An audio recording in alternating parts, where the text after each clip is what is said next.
Listen, I'm making this really quickly because I'm really angry. What is wrong with you guys? I'm talking to you guys in America. What's wrong with you all? There was a rally in Charlottesville. It was about for those of you who've been living under a rock, it was about the prospective removal of a statue of Robert E. Lee, the Confederate general.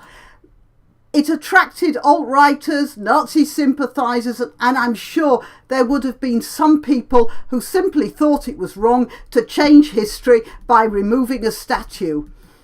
I know what sort of people some of those guys were. I listened to the interview Sargon did with the alt-right blogger Baked Alaska.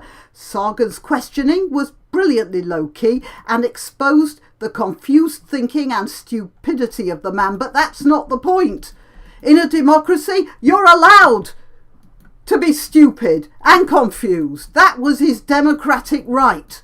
It was also his right to protest the removal of a statue marking a part of American history. It might not have been a happy time, but it is and should be part of the national memory. Whatever, the whole shebang was closed down when the governor, a chap called McAuliffe, declared a state of emergency and had the police stop the demo before it started by declaring it illegal. He later made a speech in which he said to the protesters, "There is no place for you in America." What do you mean, no place? These are American citizens. If they have a beef, then they should be allowed to beef away. At the same time, McAuliffe refused to condemn the Antifa thugs who'd come in on the tail end of the demo to create as much mayhem as they could, and they did. The statue protesters had gone, and the streets were just turned over to a rampaging Antifa mob.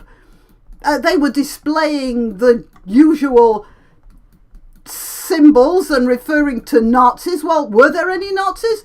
There were none there.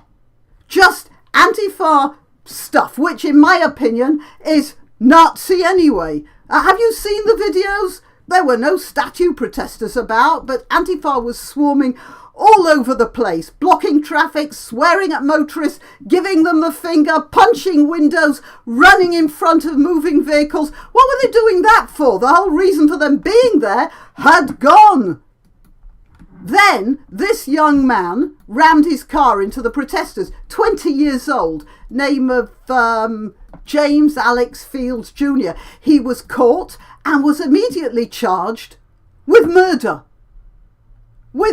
According to the reports, on Saturday night he was charged with 1 count of second-degree murder, 3 counts of malicious wounding, and 1 count of failure to stop for an accident involving a death and hit and run. The third charge makes sense, but what about the first 2 charges? How did they know it was murder so soon after they'd picked him up?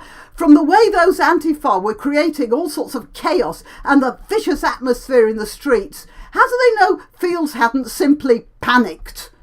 He's only 20 years old after all. My cat can make better decisions than most 20-year-old people I know. Okay, I'm not sure about his guilt or innocence. I'm not arguing for it. It looks like it could have been deliberate, but the fact is that the law shouldn't be concerned by what it looks like. That's lynch law, and it looks like the police have taken a decision made by mob rule rather than reason. So I'm asking again, what's going on over there? Has civilized society completely flown out of the window in the United States? At least those statue protesters, as vile as I consider the opinions of some, maybe most, of their supporters, they left when they were told. Who told the Antifa to go? Were they even told? And when they were there, why were they allowed to run riot through the streets like that and create that situation in the first place? No, I'm asking, what's wrong with you all over there? That's enough.